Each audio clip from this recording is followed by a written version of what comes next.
These two THICC gaming laptops both want to achieve the same thing, high performance. They're similarly priced, but they each try to achieve that performance in their own unique ways. But which one of them is better? Let's find out. And please like and subscribe if you like these type of videos. From the outside, these two are going for very different vibes. Normally, Alienware is the flashy one, but on the Aurora 16X, it just has this little logo on the back and no other external crazy RGB anywhere.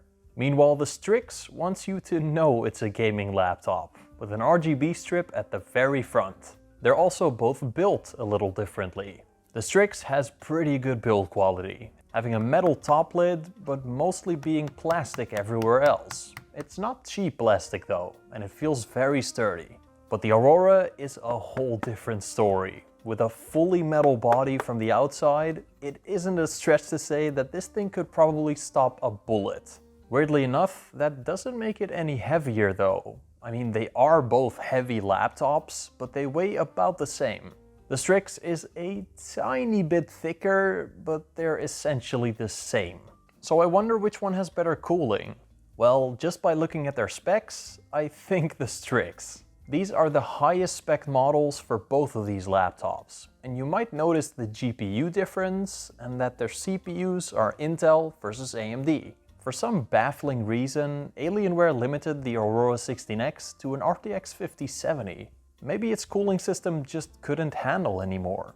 And when we look at those GPU wattage limits, that's almost certainly the case, because the STRICKS gives that 5070 Ti access to a lot more power. It'll be interesting to see how the best of Intel compares to the best of AMD again though, because last time we tried this, it didn't turn out so well for Intel.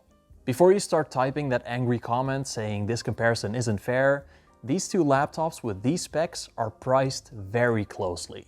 So we're simply looking at which laptop gives you more value for your money. As for their port selection, they're pretty much identical. The Aurora has some ports on the back as well though. But here's where the Aurora goes a bit too far. Its power brick is the size of a small child. This is odd because they're both the exact same wattage.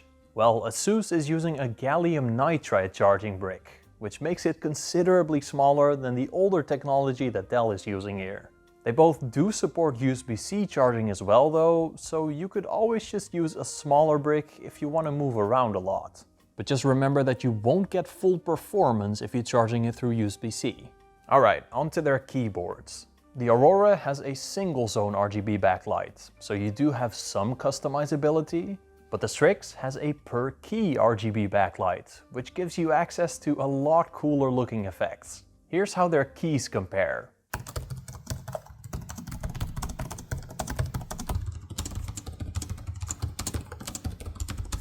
The Aurora feels a little shallow in my opinion, and the keys aren't very balanced, so typing is not as accurate. The STRICKS has a lot more key travel and better balanced keys, so typing on it feels better. The Aurora has the advantage of a numpad on the side though, which is very handy. But the STRICKS also kind of has a numpad, for which we, weirdly enough, have to go to their trackpads. At a first glance, the STRICKS already has a big advantage of just having a bigger trackpad. But it also feels higher quality than the one on the Aurora. And while clicking down on the STRICKS feels very premium and well balanced,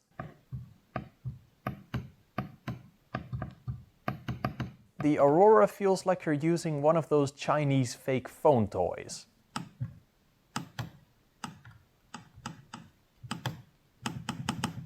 So the trackpad on the STRICKS is definitely better. But here's where it has a trick up its sleeve, an integrated touch-based numpad. By pressing this button in the corner, it lights up and basically becomes a fully functional numpad. This is obviously not better than physical keys though, and is a bit getting used to, but is it better than having no numpad? Absolutely. And you could always just keep it turned off if you don't want to use it. For their displays, they both have pretty much the best LCD panels you can get on a laptop. Both are 240Hz, 2.5K and IPS. By the way, IPS level just means that Asus didn't want to pay LG for the licensing fees of the IPS name. These two displays are just as beautiful with accurate, vibrant colors, high contrast, and actually surprisingly good-looking blacks. But when we turn the lights off, it's obvious the STRICKS has a better backlight. The Aurora has pretty bad backlight bleeding, so if you use your laptop in the dark a lot, the STRICKS might be a better option. 240 Hz means they're both about as smooth as they come though. Games are very snappy and there's basically no ghosting visible. They both also get just as bright at 500 nits, meaning you could use them outside as well. And 1600p at 16 inches also means a sharp, pixel-dense image. I don't have any complaints on either one of these. They both also have a matte coating, but in my opinion, the one on the STRICKS is a little better. The Aurora just has more glare, so a light source gets spread out more across the display. As for their hinges, the Aurora opens up a lot further than the STRICKS, which is handy. But the Aurora definitely has a worse hinge, because it's basically impossible to open it up with one hand, while the STRICKS doesn't have this issue at all. Lastly, the Aurora has noticeably thicker bezels than the STRICKS, as well as a way thicker screen. This is probably not an issue at all for most people, but I thought I should mention it. Now, gaming laptops are not usually known for their good speakers. I mean, most people use headphones anyways. But it is nice to have on a laptop.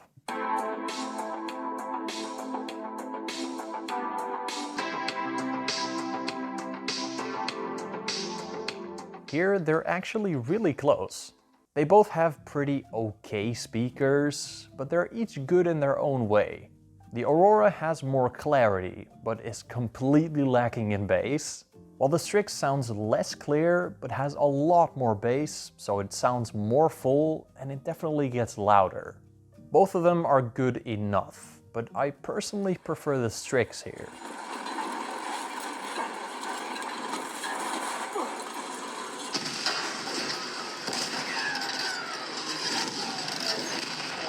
Their webcams are about the same quality, but the STRICKS looks a little sharper, while the colors look better on the Aurora. Both of their microphones sound a bit tinny and robotic though, so I can't really decide which one sounds worse. But now comes the most important part, performance. The STRICKS obviously has one GPU tier higher than the Aurora, but how does Intel compare to AMD? Well, in Cinebench R23, the STRICKS 9955HX3D is slightly faster multi-core wise, but they're practically identical, with both of them reaching the top of the performance charts. But in 3D Mark TimeSpy, it's pretty obvious that an RTX 5070 Ti is going to beat a 5070, and by quite a bit. But these benchmarks don't show everything. Real-world performance is a lot more important, and these are gaming laptops after all, so let's play some actual games.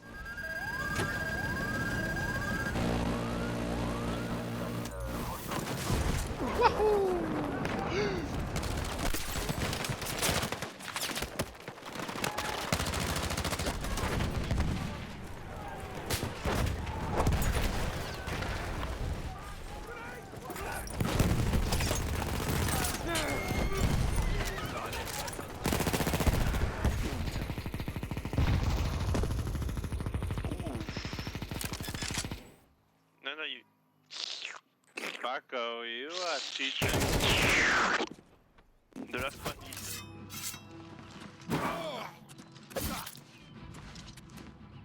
I'll hack you to pieces. Ha! You'll never take me down.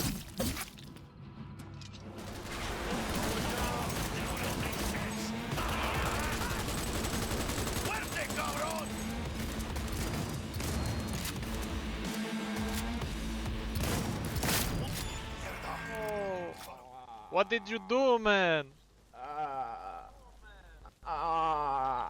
No!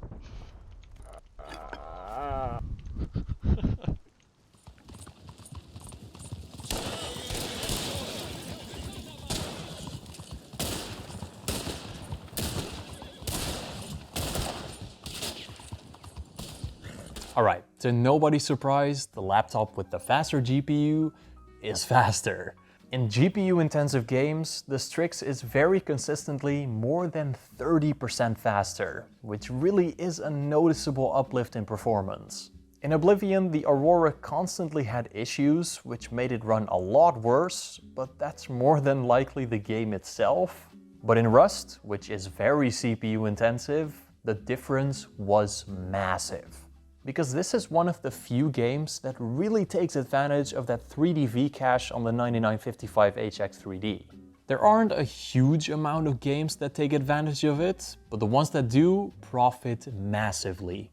So at these similar prices, the STRICKS is considerably faster in games. And if you play games that take advantage of that 3D V-cache, you're gonna love it. But a laptop isn't any good if it's running too hot, right? The Aurora has lower power limits for both its CPU and GPU, so does it run cooler and quieter? Well, no. The Aurora was running considerably hotter than the STRICKS. On both the CPU and GPU, it was at the very edge of its thermal limits, while the STRICKS was cruising along just fine, not even getting close to thermal throttling. Well, this is actually by design. Let me explain. Both of these laptops have user-customizable thermal limits for both the CPU and GPU. But on the STRICKS, these limits are a lot lower. Also, it just doesn't reach those limits, because its cooling system can't actually handle its parts. While on the Aurora, you can set those limits a lot higher, since Intel CPUs have higher possible thermal limits. But the Aurora actually reaches those thermal limits a lot quicker, even though it has less power-hungry components. So the simple answer here is that the STRICKS has the better cooling system. But there's also one very unfortunate part about the Aurora's cooling system. It's fan noise.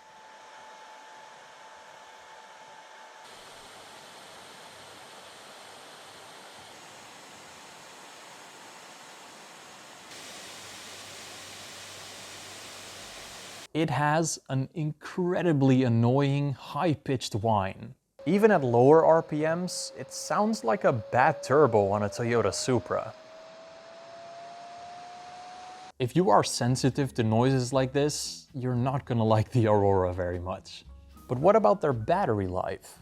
The Aurora has a slightly bigger battery, but more importantly, it has an Intel CPU versus an AMD CPU. So which one of them lasts longer? Well, I tested their battery life in two scenarios, under light use and during gaming.